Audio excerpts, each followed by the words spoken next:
नमस्कार दोस्तों। हर हर महादेव वीणा Deepak Soni YouTube channel में आप लोगों का स्वागत है। आज मैं आप लोगों को इस वीडियो के माध्यम से वैशाख माह के शुक्ल पक्ष में पड़ने वाली मोहिनी एकादशी व्रत की पूजा विधि बताऊंगी। साथ ही व्रत का शुभ मुहूर्त और व्रत का प्रारंभ हमें कब करना चाहिए उसके बारे में भी बताऊंगी। साल 2025 में मोहिनी एकादशी 7 मई को 10:19 पर प्रारंभ होगी और तिथि का समापन 8 मई को 12:29 पे हो जाएगा। उदया तिथि के अनुसार हम 7 मई को एकादशी पर्व एकादशी पर्व का बनाएंगे। तो सर्वप्रथम पूजा प्रारंभ करने से पहले हमने एक पाटा लिया या आप एक चौकी ले सकते हो। चौकी पर मैंने पीला वस्त्र बिछाया है, तो आप पीला वस्त्र कुछ भी ले सकते हो। पीला वस्त्र के बाद में आपके घर में लड्डू गोपाल जी है, तो आप मोहिनी एकादशी के दिन लड्डू गोपाल भगवान की भी पूजा करके पूजा का प्रारंभ कर सकते हो। तो जिसमें आप लड्डू गोपाल भगवान को स्नान कराते हैं, तो उसमें सबसे पहले हम चंदन या हल्दी से स्वस्तिक बना लेते हैं। स्वस्तिक बहुत ही शुभ होता है, तो इसलिए हमने सबसे पहले चंदन से स्वस्तिक बना लिया है। चंदन से स्वस्तिक बनाने के बाद में हम लड्डू गोपाल भगवान को विराजमान करेंगे।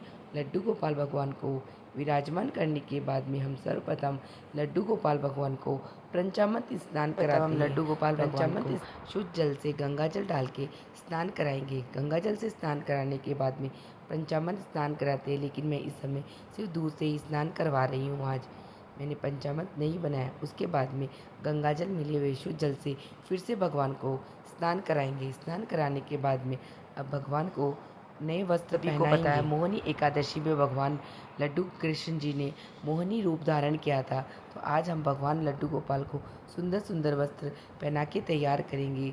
कई बार तो हम मोहिनी एकादशी के दिन हम भगवान को मोहिनी रूप धारण करके, क्योंकि आज के दिन आप सबको पता होगा कि समुद्र मंथन में काऊ को अमृत पिलाने के लिए भगवान श्री कृष्ण ने मोहिनी रूप धारण किया था और उसके बाद में उन्होंने देवताओं को अमृत पिलाया था। इसलिए आज के दिन भगवान श्री कृष्ण के मोहिनी रूप स्वरूप की पूजा की जाती है।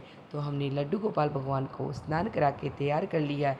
अब हम लड्डू गोपाल भगवान को सर पे चंदन लगाएंगे। चंदन लगा के भगवान को आभूषण वस्त्र सभी पहना दिए।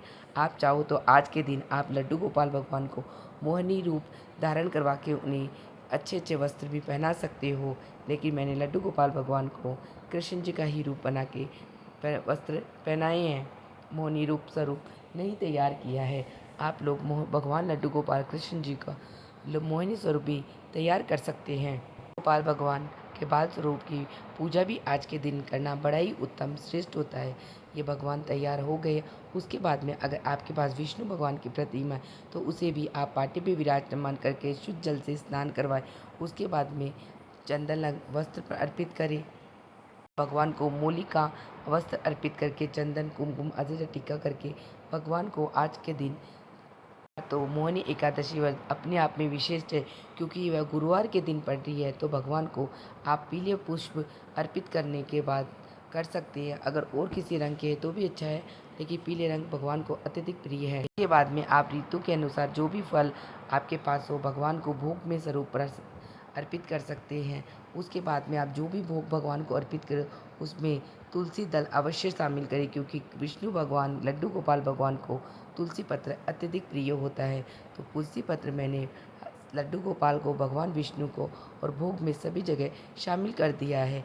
अब मैंने भगवान के पास अमृत कलश रख दिया, क्योंकि आज भगवान ने मोहिनी स्वरूप में सभी को अमृत वितरित किया था। तो मैंने भगवान के पास अमृत रख के दीप प्रज्वलित किया है।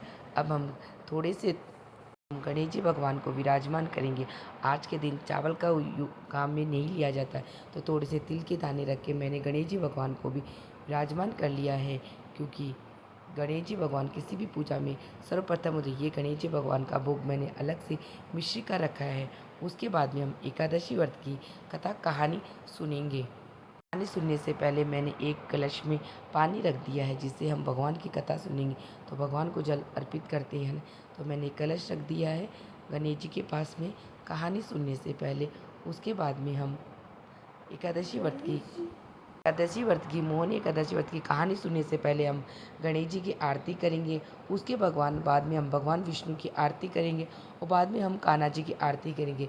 सभी भगवानों की आरती करने के बाद में अब मोहिनी एकादशी व्रत की कथा कहानी सुनेंगे। तो कहानी सुनने के लिए मैंने हाथ में थोड़े से तिल लिए और एक पुष्प भी ले लेंगे। उसके बाद में मोहिनी एकादशी व्रत की कहानी प्रारंभ करके मैंने पूरी कहानी सुनी। कहानी सुनने के बाद में हम भगवान को पुष्प अर्पित करके और जो हमने कलश रखा है, कलश में हम तुल तिल के दाने डाल देंगे। और मैंने भगवान को कि भगवान से प्रार्थना की है, भगवान मेरी पूजा को सफल करना और जो भी कोई त्रुटि हो गई उसे मुझे या गलती हो गई उसके लिए भगवान विष्णु और कृष्ण कान लड्डू गोपाल से माफ़ी करेंगे। भगवान हमारी गलती के लिए हमें क्षमा करना, माफ़ करना। उसके बाद में एकादशी व्रत का हम प्रारंभ कब करेंगे तो 9 मई को 5:34 से 8:16 तक वैशाख माह के शुक्ल पक्ष में पड़ने वाली मोहिनी एकादशी का हम प्रारंभ कर सकते हैं। इस प्रकार मेरी मोहिनी एकादशी व्रत की पूजा विधि संपन्न हुई। आप सबको मेरी पूजा विधि जानकारियाँ कैसी लगी मुझे कमेंट बॉक्स में जय श्री कृष्ण या हर हर महादेव लिख के ज़रूर बताना। वीडियो पसंद आई तो वीडियो को लाइक करना और चैनल को सब्सक्राइब करना, जिससे आने वाली वीडियो का नोटिफिकेशन आप लोगों को प्राप्त हो सके। वीडियो देखने के लिए आप सभी का धन्यवाद। हर हर महादेव। मिलते हैं नेक्स्ट वीडियो में।